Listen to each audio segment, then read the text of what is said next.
The road is darker than it's ever been, family, and they're running the endgame script in real time. Worst part is the cargo is covered in blood. Today we got a special breaking episode after the U.S. and Israel had conducted joint strikes on Iran in the early mornings. Those strikes feel more like a global trap, considering we were just in peace talks with them in Geneva, and all signs indicated that things were going well.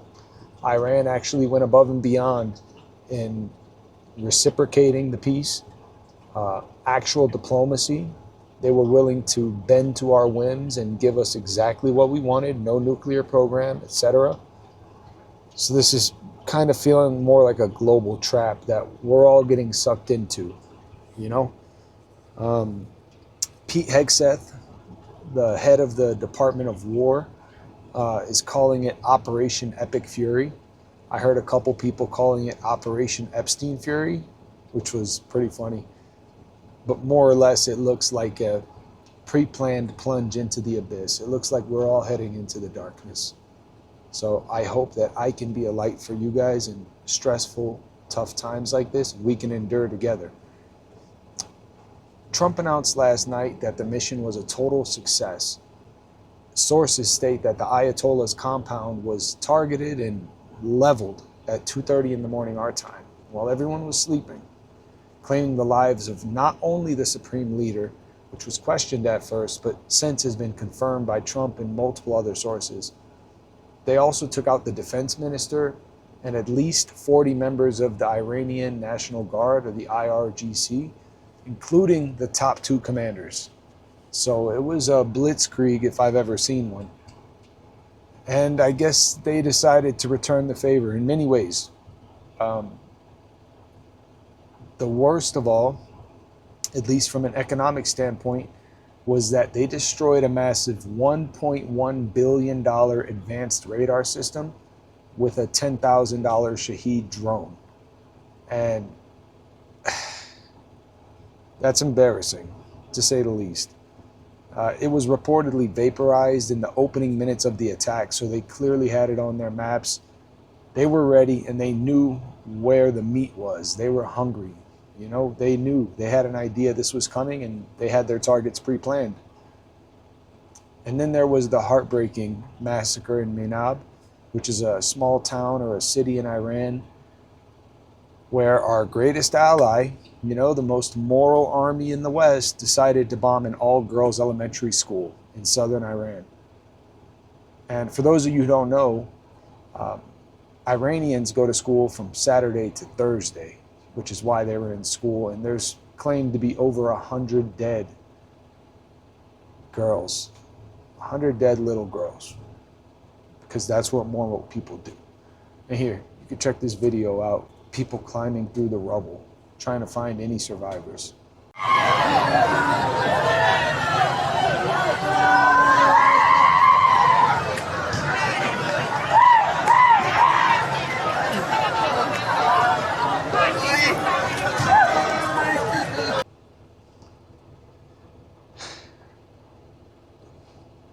Yeah, that's your American freedom. That's our American freedom being spread to other parts of the world that didn't ask for it. While we're here dying, overdosing on fentanyl, and homeless people in the streets at an all-time high, joblessness, money, economic, financial insecurity, people struggling to pay the bills, and that's where your tax dollars are going. So let me know how you feel about that, because I know how I feel about it. To add insult to injury, President Trump comes on in the middle of the night and admits on camera that Americans are going to die for a noble mission. But if we're being honest, it feels like another trap set for us by the Israelis. And I don't know what blackmail they got on him. We can imagine. But whatever it was, they got him right where they needed him. The difference between this time and last time is, unlike last summer, Iran isn't just taking it this time. They've already lit up bases in Qatar, Kuwait, Bahrain, Saudi Arabia with over 125 missiles, including a Navy base in Bahrain, they got the worst of it. Oh my God, oh my God, oh my God, oh my God. Okay. Missile threat warning. A closet shelter immediately. Shelter in place. Missile threat warning. A closet shelter immediately. Shelter in place.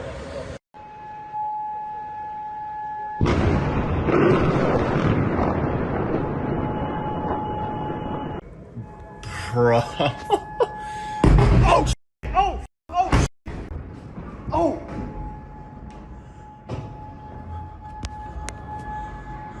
Oh, oh, oh my God. Dude, me. A missile actually got through. Oh, there's more. I gotta get the out of here. Even when war is abroad, we still got responsibilities at home. I want to go a little deeper with you guys, and we're going to go over all of this and more, so stay tuned. These white lines keep on rolling out. We carry every heavy load and push away the doubt. And somehow, down this long dusty road, we find a better truth in the stories told. And we carry this together. Yeah, we carry this together. Assalamu alaikum, my brothers and sisters. I'm your host, Big Robs, and this is the driver's seat, where whatever the world throws at us, we carry the load together. Whether it be war, famine, scandals, the Epstein list, in whatever case, you're not alone. I'm glad you guys could join me today. Take a seat. We've got a lot of stuff to go over, and it's going to be a heavy one. Before we put it in gear, do me a favor, hit that like button, drop a comment, and help us beat the algorithm. Plus, if you like what you see, subscribe to the channel. If you want the truth, you know where to come. They're not going to talk to you about this on the nightly news. Thank God for independent media, because if all we had was CNN and Fox, we would be in the dark. Let's get to it. So, the strike took place at 2:30 a.m. Eastern Time. The U.S. and Israel launched Operation Epic Fury, targeting Tehran, the capital of the country, and leadership compounds. President Trump confirmed in a late-night address that the strike successfully eliminated the Ayatollah, the supreme leader, the king, in other words, of the Islamic Republic of Iran, and the top two IRGC commanders, General Pakpour and General Vahidi. If we thought Soleimani was bad, let's see what's going to happen now.